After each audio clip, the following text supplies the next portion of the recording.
Bom dia, gente.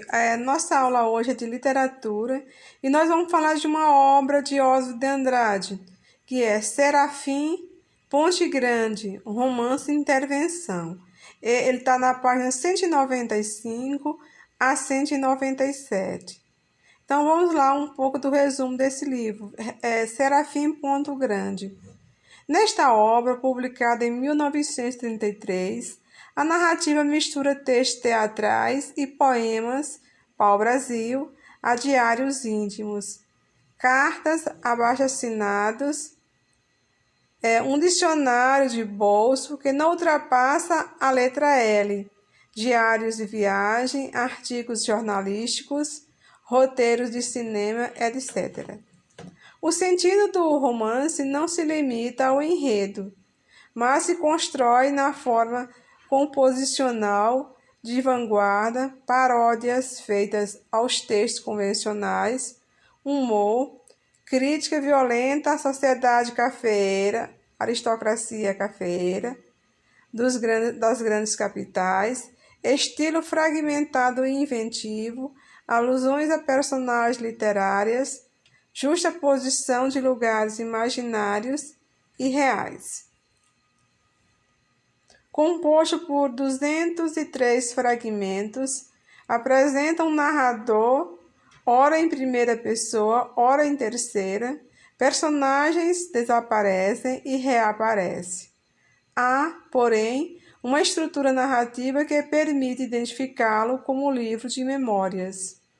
Ele está dividido em 11 capítulos, narra a história de Serafim, que é um homem aparentemente simples, funcionário público da Repartição Federal de Saneamento, que se casa na polícia.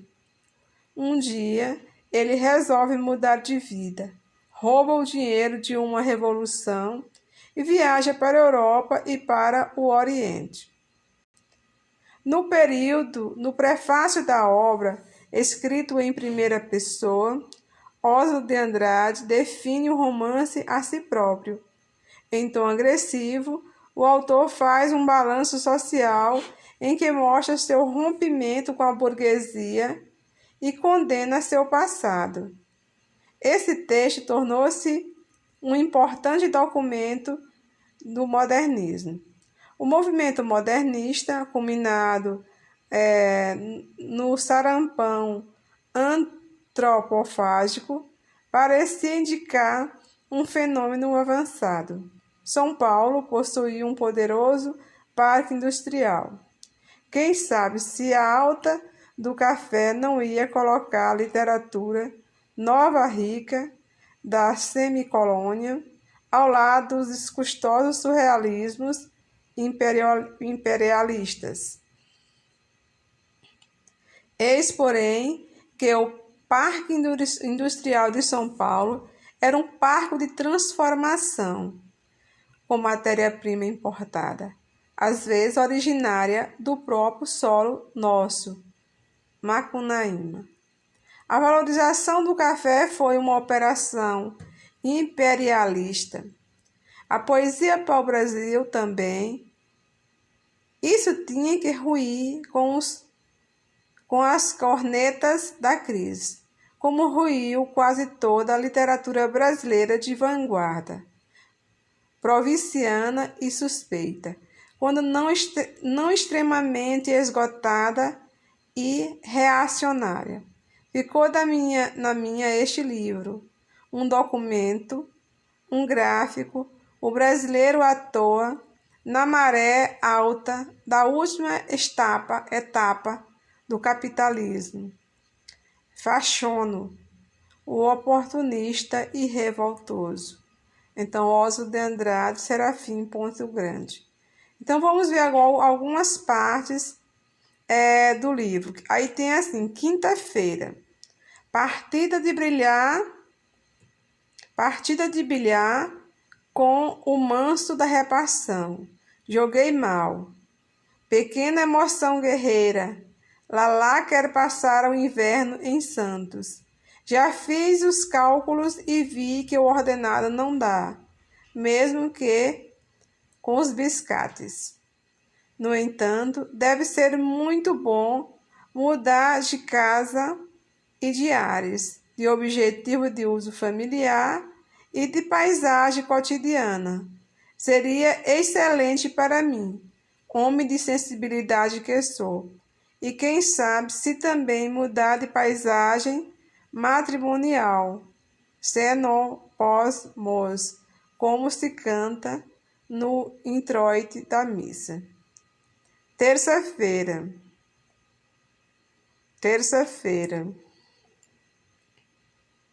Ando com vontade de escrever um romance naturalista que está muito em moda.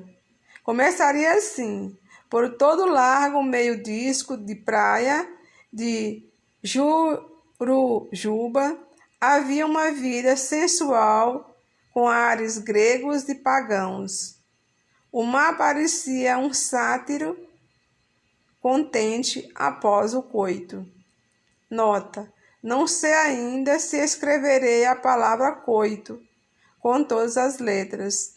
O arcebispo e as famílias podem ficar revoltados.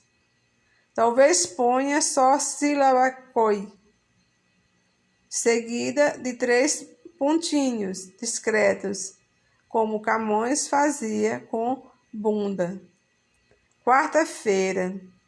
Inesperada enfermidade de Lalá. Cheguei a converter-me de novo ao catolicismo. As 3 crianças berravam em torno do leito materno. Quadro digno de pincel de Benedito Calixto. Sexta-feira. Chove. Verdadeira neurastenia da natureza. Sábado.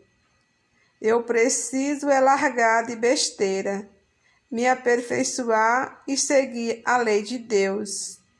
Domingo.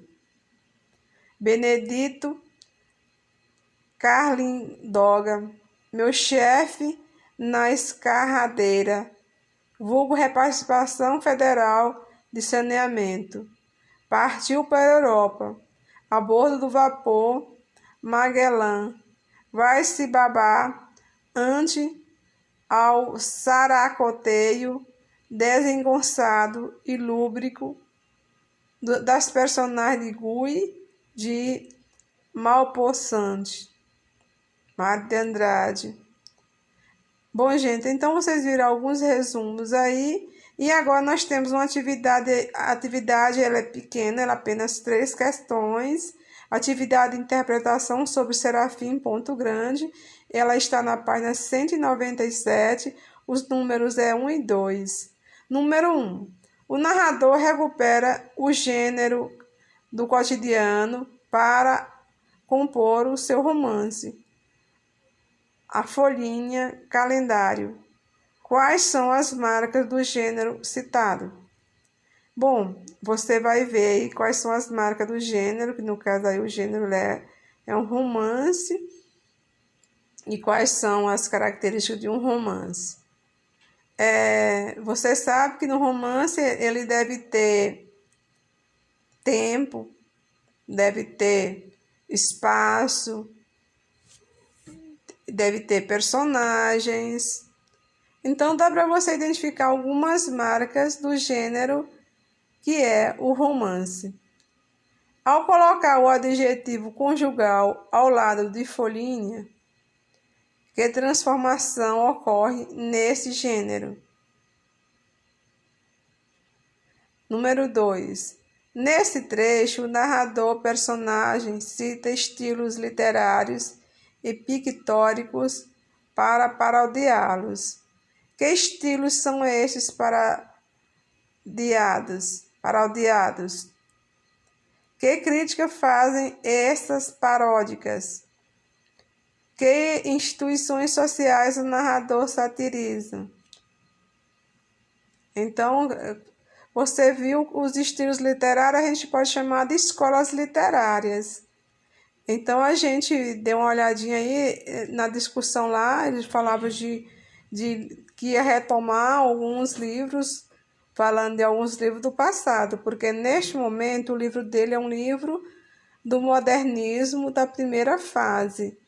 E ele falou que ia escrever livros naturalistas, que se vocês estão lembrando, principalmente os alunos do segundo C, eu acho que os outros também estudaram ano passado com o professor de vocês, que era o naturalismo, que é uma escola literária, que ela surgiu junto com o realismo, no final do século XIX, mais ou menos no ano de 1881, começou as duas escolas literárias, tanto o realismo quanto o naturalismo.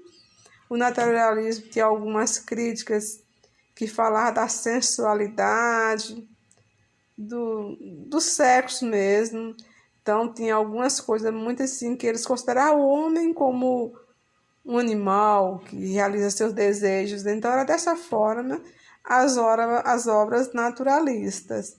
E aí já está tendo naturalista, um ser natural. Então, vocês observem se tem algumas características. Por isso que ele diz assim, estilos parodiados, que é paródia, vocês sabem que é quando você escreve uma obra a partir de outra. Você pega algumas palavras, alguns versos e vai transformando. A gente chama isso de paródia. Bom, gente, é só isso. Bom dia para todos. Essa atividade ela está no livro. É melhor vocês copiar pelo livro, que é mais fácil. Copie, responda e mande amanhã. Porque amanhã eu acho que tem aula.